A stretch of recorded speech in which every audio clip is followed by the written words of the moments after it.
BRS మాజీ MLA Balka Suman కు Nampally court remand విధించింది. 14 రోజుల పాటు జ్యుడిషియల్ రిమాండ్ విధించారు న్యాయమూర్తి.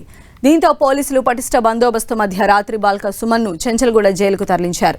సింగరేణి సంస్థ కార్యాలయాలపై దాడులు చేయాలంటూ వివాదాస్పద వ్యాఖ్యలు చేశారు బాల్క సుమన్. సింగరేణి సంస్థను అధికారులను ఉద్దేశించి బాల్క సుమన్ చేసిన వ్యాఖ్యలపై అధికారులు నాంపల్లి పోలీస్ స్టేషన్లో ఫిర్యాదు చేశారు.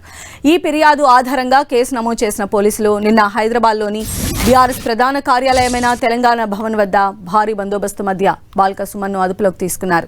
ఈ అరెస్టు సమయంలో తెలంగాణ భవన్ పరిసరాల్లో బీఆర్ఎస్ శ్రేణులు పెద్ద ఎత్తున నిరసన తెలపడంతో తీవ్ర ఉద్రిక్త పరిస్థితులు నెలకొన్నాయి. అరెస్టు అనంతరం బాల్క సుమన్ ను పోలీస్ స్టేషన్ కు తరలించారు అధికారులు. మరోవైపు బాల్క సుమన్ ను విడుదల చేయాలంటూ నాంపల్లి పోలీస్ స్టేషన్ వద్ద బీఆర్ఎస్ శ్రేణులు ఆందోళన చేపట్టారు. బాల్క సుమన్ ను ఆసుపత్రికి తరలిస్తున్న పోలీసు వాహనాన్ని బీఆర్ఎస్ కార్యకర్తలు అడ్డుకోవడంతో ఉద్రిక్త వాతావరణం ఏర్పడింది. వారందరినీ పోలీసులు చెదరగొట్టి వాహనాన్ని ముందుకు నడిపారు. పోలీస్ స్టేషన్ ఆసుపత్రి వద్దకు బీఆర్ఎస్ శ్రేణులు భారీగా చేరుకోవడంతో పోలీసులు బందోబస్తు ఏర్పాటు చేశారు. పోలీస్ స్టేషన్లోనే దాదాపు 6.5 గంటల పాటు బాల్క సుమన్ ను విచారించారు పోలీసులు. ఆయన స్టేట్మెంట్ను రికార్డ్ చేశారు. ఆ తర్వాత నిబంధనల ప్రకారం ఆయనకు ప్రభుత్వ ఆసుపత్రిలో వైద్య పరీక్షలు నిర్వహించారు. రాత్రి దాటిన తర్వాత నాంపల్లి కోర్టు న్యాయమూర్తి ఎదుట ప్రవేశపెట్టగా జడ్జి ఆయనకు 14 రోజుల రిమాండ్ విధిస్తూ ఉత్తర్వులు జారీ చేశారు. అనంతరం పోలీసులు ఆయన్ను గట్టి భద్రత నడుమ హైదరాబాద్లోని చెంచల్గూడ కేంద్ర జైలుకు తరలించారు.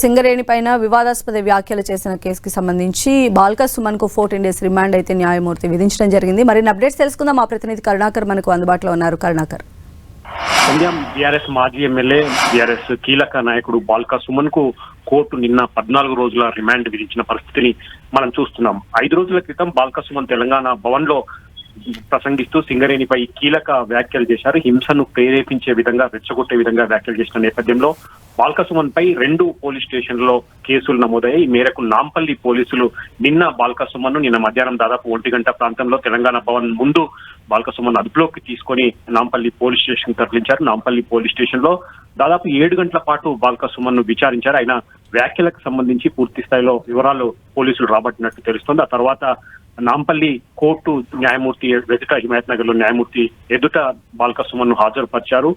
ఇరు పక్షాల వాదనలు విన్న తర్వాత బాల్క సుమన్ ను దాదాపు 14 రోజుల పాటు రిమాండ్ విధిస్తూ న్యాయమూర్తి తీర్పు వెలువరించిన పరిస్థితిని మనం చూస్తున్నాం. పోలీసులు న్యాయమూర్తి ఎదుట రిమాండ్ రిపోర్ట్ ఏదైతే వేశారో అందులో చాలా కీలక విషయాలు ప్రస్తావించారు. అందులో బాల్క సుమన్ ప్రధానంగా సింగరేణి కార్యవర్గ సమావేశాన్ని ఉద్దేశిస్తూ మాట్లాడిన మాటల్ని అందులో ప్రధానంగా ప్రస్తావించారు. వీడియో ఫుటేజ్ కి సంబంధించిన సాక్ష్యాలను కూడా రిమాండ్ రిపోర్ట్ తో పాటు న్యాయమూర్తి ముందు ఆయన సాక్షులుగా పోలీసులు ఉంచినట్టు తెలుస్తోంది. అందులో ప్రధానంగా సింగరేణి ఆస్తులను ధ్వంసం చేయాలని బాల్క సుమన్ కార్యకర్తలకు పిలుపునివ్వడం, సింగరేణి ఆఫీసులు కార్యాలయాలను నిప్పు పెట్టాలని చెప్పి, సింగరేణి కార్యాలయాలను దాడులు చేయాలని చెప్పి ప్రధానంగా ఏవైతే బాల్క సుమన్ వ్యాఖ్యలు చేశారో ఆ వ్యాఖ్యలకు సంబంధించిన వీడియోలు అందులో సాక్ష్యాలుగా పొందుపరిచారు.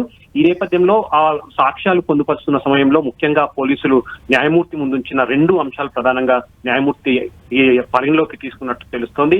అందులో ప్రధానంగా సింగరేణి సంస్థకు సంబంధించిన ఉద్యోగుల భద్రతకు ముప్పు ఉంది సుమన్ తో పాటు, దాంతో పాటు సింగరేణి ఆస్తులకు కూడా బాల్క సుమన్ తో ప్రమాదం ఉందని చెప్పి 2 అంశాలను పోలీసులు ప్రధానంగా రిమాండ్ రిపోర్ట్ లో పేర్కొన్నట్టు తెలుస్తోంది. వీటన్నిటిని పరిగణలోకి తీసుకున్న న్యాయమూర్తి బాల్క సుమన్ కు 14 రోజుల పాటు రిమాండ్ విధించారు. న్యాయమూర్తి తీర్పు ఇచ్చిన తర్వాత బాల్క సుమన్ ను కట్టుదిట్టమైన భద్రత మధ్య చెంచల్గూడ జైలుకు తరలించిన పరిస్థితిని చూస్తున్నాం. అయితే కరుణాకర్, అంటే బాల్క సుమన్ న్యాయవాది నిన్న అరెస్ట్ బిఫోరే మాట్లాడారు. ఆల్రెడీ మేము బెయిల్ ప్రయత్నాలు కూడా చేస్తున్నాము అని చెప్పారు.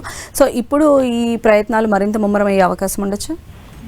అంటే ఖచ్చితంగా నిన్నటి వరకు బాల్క సుమన్ తరపు న్యాయవాదులు కావచ్చు, లేకపోతే బీఆర్ఎస్ పార్టీకి సంబంధించిన లీగల్ టీం కావచ్చు, ఖచ్చితంగా బాల్క సుమన్ కు బెయిల్ వస్తుంది అన్న ఒక ఆశాభావంతో ఉన్నారు. ఎందుకంటే బాల్క సుమన్ పై ఏవైతే నమోదైన 6 సెక్షన్ల కింద కేసులు ఏవైతే నమోదయ్యాయో అందులో ప్రధానంగా ప్రభుత్వ ఆస్తులను ధ్వంసం చేయాలన్న కుట్ర కావచ్చు, ప్రభుత్వ ఆస్తులను ధ్వంసం చేయాలని చెప్పి ప్రేరేపించడం కావచ్చు, ఇటువంటి కీలకమైన కేసులు ఉన్నాయి. కాబట్టి ఖచ్చితంగా ఈ కేసులో బెయిల్ రావడం కష్టమే అని చెప్పి నిన్న కొంతమంది న్యాయ నిపుణులు కూడా అభిప్రాయం వ్యక్తం చేసిన పరిస్థితిని మనం చూస్తున్నాం. పోలీసులు నిన్న న్యాయమూర్తి ఎదుట సమర్పించిన ఈ రిమాండ్ రిపోర్ట్ లో కూడా ఇటువంటి అంశాలని, ఎందుకంటే కేవలం సింగరేణి ఆస్తులను ధ్వంసం చేసి సింగరేణి ఆస్తులకు భద్రత బాల్కసుమన్ నుంచి ముప్పు ఉందని చెప్పడంతో పాటు సింగరేణి సంస్థలో పనిచేస్తున్న ఉద్యోగులకు కూడా బాల్కసుమన్ నుంచి ముప్పు ఉందని చెప్పి ప్రధానంగా సింగరేణి సంస్థ ఫిర్యాదు చేసిన పరిస్థితిని మనం చూస్తున్నాం. ఈ అంశాలన్నింటినీ కూడా పరిగణలోకి తీసుకున్న నేపథ్యంలోనే బాల్కసుమన్ కు జడ్జి న్యాయమూర్తి బెయిల్ ఇవ్వకుండా 14 రోజుల రిమాండ్ విధించిన పరిస్థితిని మనం చూస్తున్నాం. కాబట్టి న్యాయమూర్తి 14 రోజుల రిమాండ్ విధించిన వెంటనే బాల్కసుమన్ ను